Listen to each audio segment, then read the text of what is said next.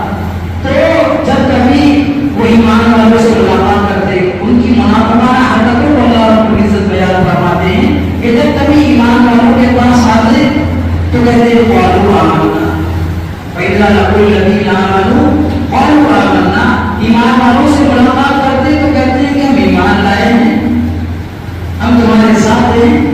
اور جب فإذا خلوا إلى شياطينهم اپنے شیاطین رؤساء کے ساتھ کنائیوں میں ملتے ہیں تو کہتے ہیں انا معکم، ہم تو تمہارے ساتھ ہیں، ہم تو تمہارے ساتھ ہیں.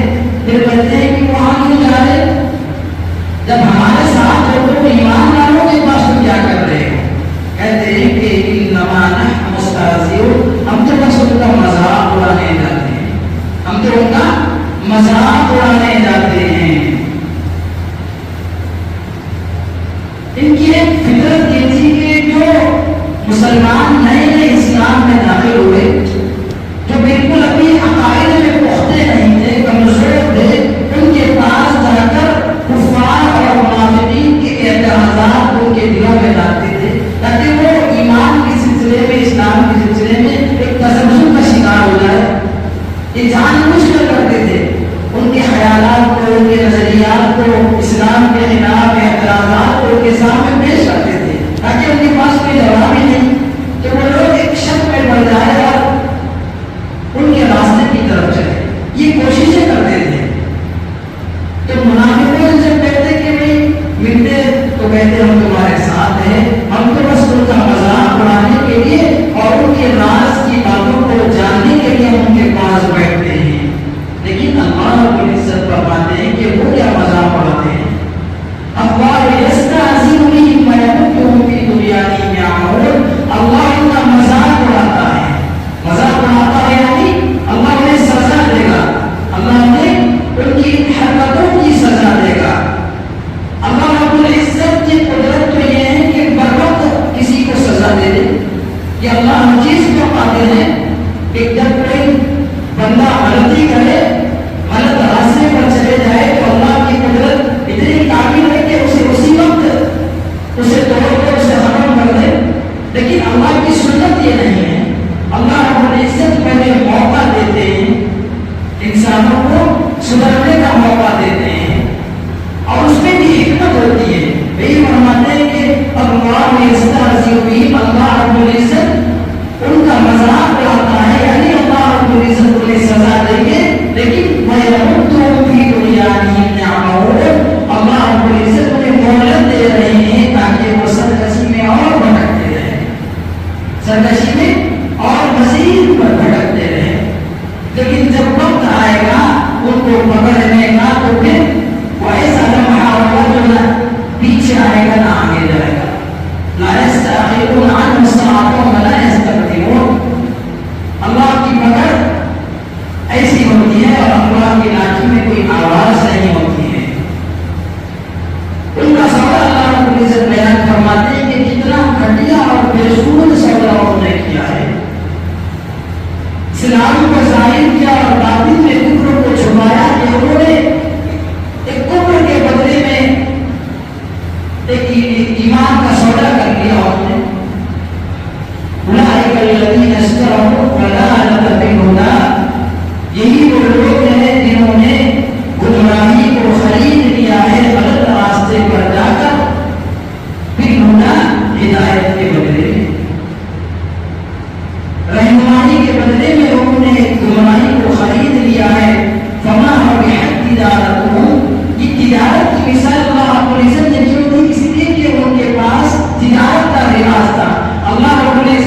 تجارت بے سود ہوئی، نفعمند نہ ہوئی، ان کی تجارت نفعمند نہ ہوئی، اور نتیجہ وما كانوا مهتدين، اور ان کے حصے میں، ان کے نصیب میں ہدایت بھی نہیں ہے، ان کے نصیب میں ہدایت بھی نہیں آئی۔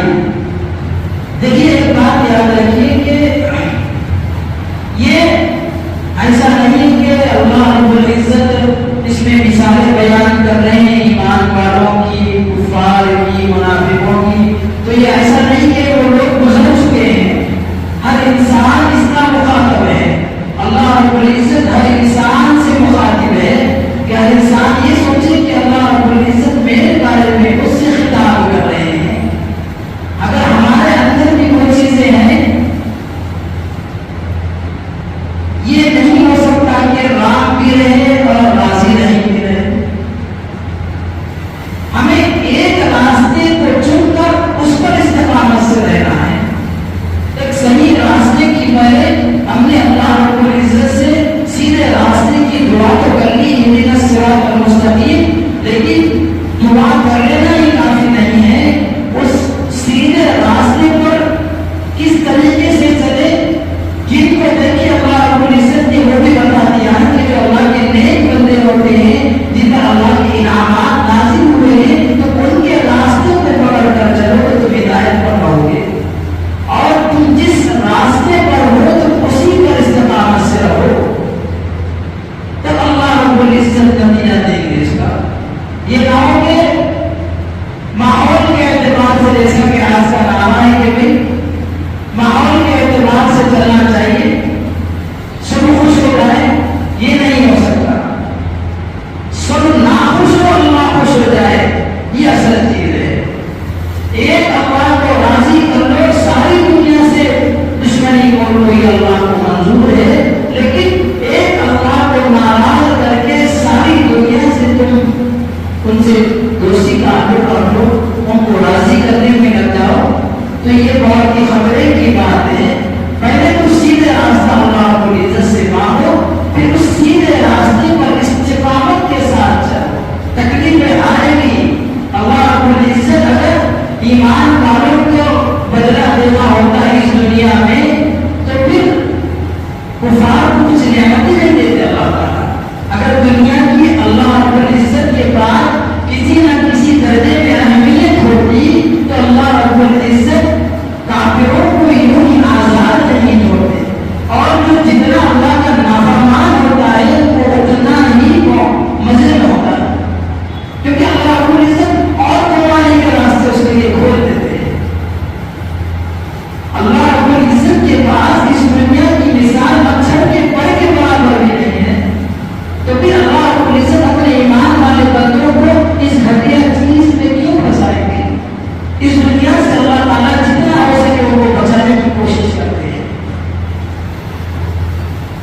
تو اللہ رب العزت نے ہمیں بتایا ہے کہ یہ لوگ اتنا گھٹیا سودا کیے ہیں، انہیں تجارت بھی کرنی نہیں آتی، ہدایت کے بدلے میں انہوں نے گمراہی کو خرید لیا ہے۔